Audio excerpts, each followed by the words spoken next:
In this video, we're going to be reviewing the Kimber 22 long rifle rimfire conversion kit for your 1911. In the current market today, as you know, there is very hard to get a hold of ammunition and to shoot affordably. And this gives you one additional alternative, especially if you're trying to get more trigger time with your 1911. When you buy these, they come in a box. Looks like this from Kimber, and it comes with an upper slide assembly and then one additional magazine. And the slide assembly is something you can easily just put on top of your 1911 frame and fire 22 rim fires out of your 1911. Now, looking real quick at some of the details of this upper assembly. First off, the slide is made of aluminum material. And it's also very easy to disassemble. So it disassembles in a very similar manner that you would do with most 1911s. So in this case, you spin the bushing, pull out the spring and the plug, turn the bushing out, and release the barrel. So these are the components that come with your upper assembly.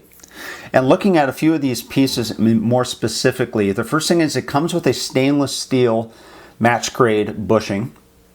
It also comes with a stainless steel barrel, and this is where most of the weight comes in here on this upper. And you're also going to notice that it has a recessed crown with a integrated feed ramp. So again, very nice components on here, especially made out of stainless steel. It also uses an external extractor, which again is very similar to what you would see with standard 22 long rifles. They come in two different types of finishes. They come in black as well as a silver finish.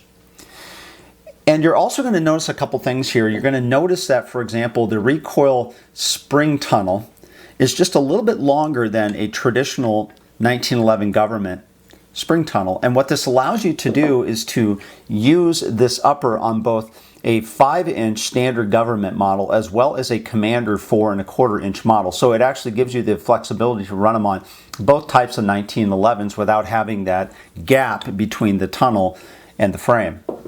The other nice thing is, as I alluded to earlier, this works on both the 5-inch governments as well as the 4¼ inch Commander models. The other nice thing about this is it's safe to dry fire.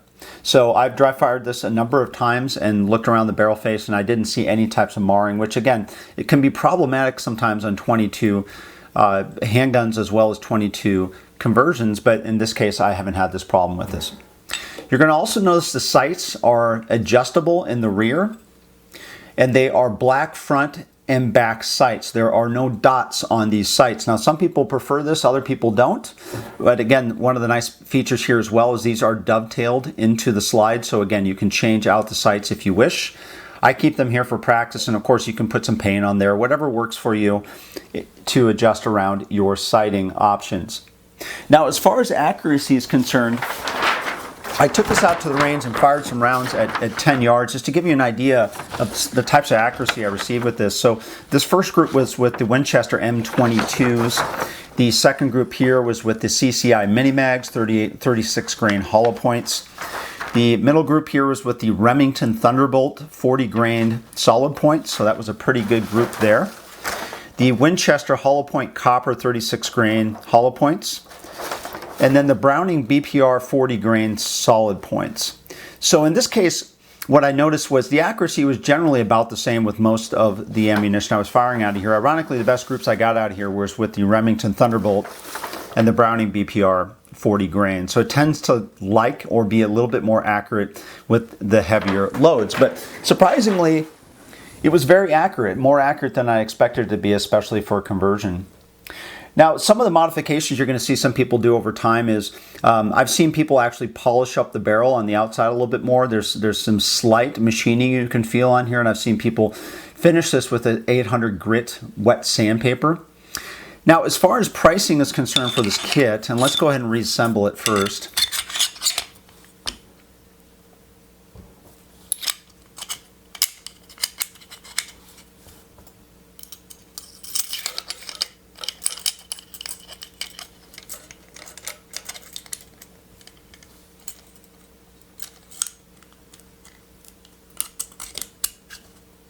And as you can see, reassembly was quite easy to take down and clean.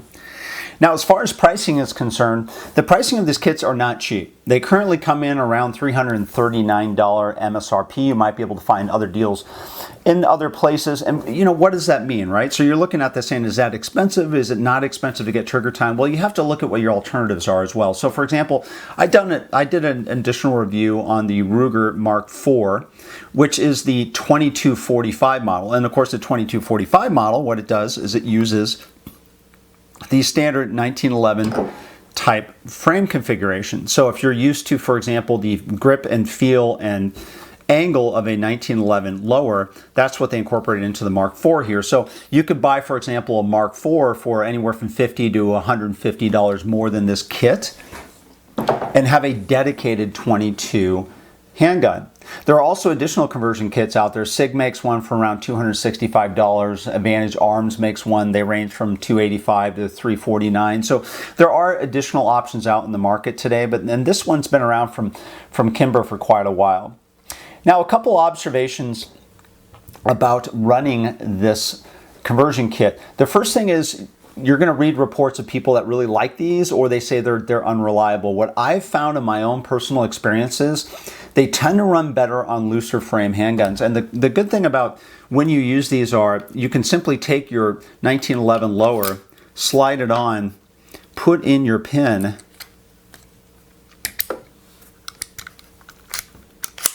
and you're good to go.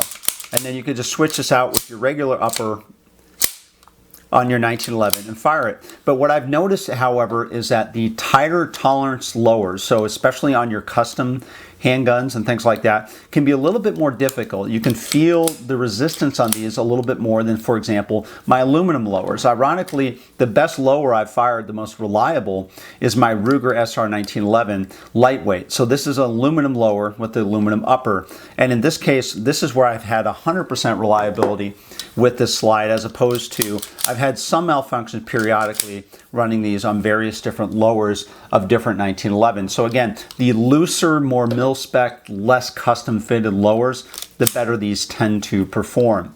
They also tend to like to run wet. So one of the things I recommend is to keep your slide frames lubed and greased. If you don't have any gun grease, put some in your bag and lube them up a little bit before you put on these slides. Again, it just makes these run just a little bit more reliable and a little bit better.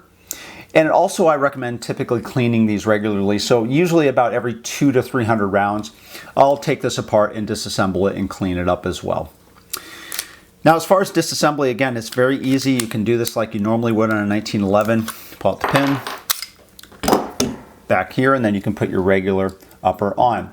Now, as far as looking at some weight comparisons as well, so when you have the fully assembled upper, it comes in at 13.2 ounces. Now compare that, for example, to my regular 5-inch upper that comes in at 1 pound, 2.8 ounces. So basically what you're doing is you're losing about 4 ounces of weight between this upper and a standard 1911 upper. Now this one has the full length guide rod. Usually you can drop an ounce or two by having the standard GI guide rods. And then, of course, the weight of the magazine is also small as well at 1.6 ounces. So the one thing you just need to keep in mind is if you're trying to do apples to apples between your regular firing of your 1911 and your conversion kit, just remember that you're giving up about 4 extra ounces on the slide by running the conversion kit. The conversion kit also runs as a direct blowback operating system, so it doesn't have the standard locking breech and locking lugs like you would have on a 1911. It's just simple blowback type operations with the spring, so that's another thing to keep in mind when you're running these. There are 2 size kits that you can order today. You can order both the standard size, which will work again on your standard 5-inch as well as your 4 1/4, as well as they make a compact option as well. Now the final thing I'm going to talk about are the magazines. The magazines are all polymer, except of course for the spring. Some people like these, some people don't. I find them to be generally reliable. However, one of the things that you're going to find is that on your last round fired, it will not hold the slide open with these magazines. However, you can solve this problem by buying GSG 1911 22 long rifle magazines, which will also work with this upper.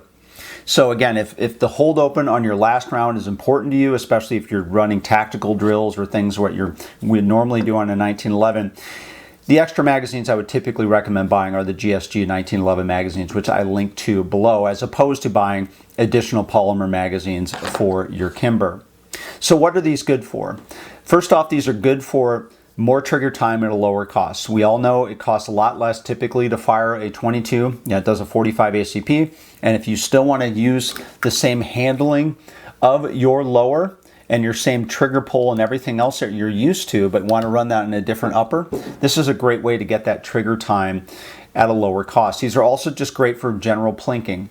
And the final thing is, this is also good for if you just don't want to have to buy another 22 pistol. So if you want to, for example, get more trigger time on a 45 type grip without having to buy another one like a Mark IV Ruger or any other types of alternative 22s, this allows you to buy it without having to buy a serialized gun. So in this case, for example, some states it's more difficult than others to go through the background check process and potentially wait times and things of that nature. Whereas if you already have a 1911 lower, all you have to do is you can order these currently online, either through Kimber or other major parts suppliers. So again, it's ordered as a part as opposed to a gun, so it makes that a little bit easier for you as well.